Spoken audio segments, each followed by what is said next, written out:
ஆமா ஆழமா இருக்கிற மாதிரி. ஏய் பாஸ்ட்ல இருக்கணுமா ரெக்கார்ட்ல இருக்கணுமாடா? பாஸ்ட்ல இருக்கணுமா ரெக்கார்ட்ல இருக்கணுமா? சூப்பர்ரா. இப்போ சைடுல 1 2 3 ஏறுதா பாரு. சைடுல 1 2 3 வருதா? அப்ப ரெக்கார்டிங் பண்ணாங்க. அப்ப கட் பண்ணிட்டு போதும். இதுக்கு மேல ஆழம் கட்டந்து. கட் பண்ணிட்டு கண்டுபிடிச்சா. அப்ப ஃப்ரெஷ்ஷா எடு மச்சி.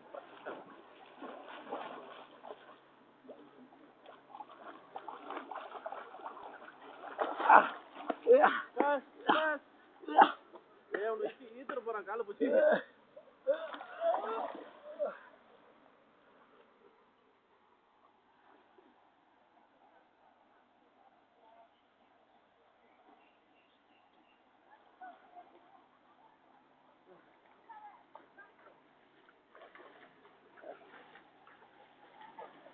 சரி ஓகே. ஓகே நம்ம பிளான்.